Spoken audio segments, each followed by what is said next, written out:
அண்ணன் ஸ்டாலின் அவர்கள் அறிவிச்சிருக்கார்.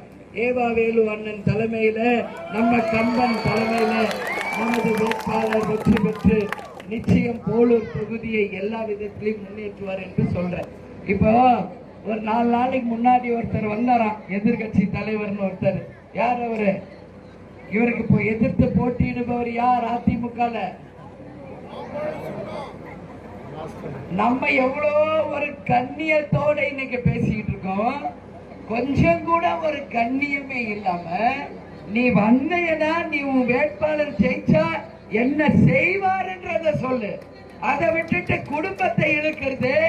நீ கண்ணிய குறைவா பேசினா போலூர்ல தமிழ்நாடு மக்களே உன்னை அடிச்சு வரட்டுவாங்க, அடிச்சு வரட்டுவாங்க. இதுல மாற்று கருத்தே கிடையாது. உங்களை பத்தி எல்லாம் நாங்க பேசத்தே கிடையாது. அப்படி இருக்கிறப்ப எதுக்கு பேசுறீங்க? உன்னால முடிஞ்சா உன் வேட்பாளர் என்ன செய்வாங்க, மக்களுக்கு என்ன செய்வீங்கன்றத சொல்லுங்க. அதை விட்டுட்டு எங்க கட்சியையும் இன்னைக்கு கூட்டணியில் இருக்கிற திமுகவையும் கலைஞரையா குடும்பத்தையும் இன்னைக்கு வேட்பாளரையும் தரைக்குறைவா பேசுனீங்கன்னா மக்களே ஒண்ணு அடிச்சு வரட்டுவாங்க. தமிழ்நாட்டம் புரிஞ்சுங்க. நாங்க ரொம்ப கண்ணியத்தோட பேசிட்டு இருக்கோம். ரொம்ப ரொம்ப கண்ணியமான கட்சி.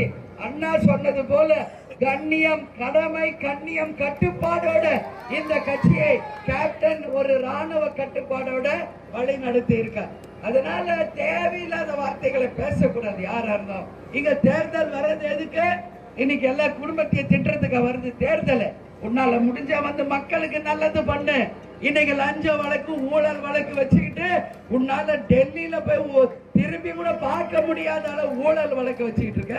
நீ பேசுற அடுத்த கட்சியை பத்தி உனக்கு எந்த தகுதி இல்ல, எந்த தார்மீக உரிமையும் உனக்கு இல்லைன்றத இன்னைக்கு பாட்டாளி மக்கள் கட்சியை சேர்ந்த அன்புமணிக்கு இன்னைக்கு சேத்பட்ல இருந்து என்னுடைய இறுதி எச்சரிக்கையாக இதை நான் சொல்கிறேன்.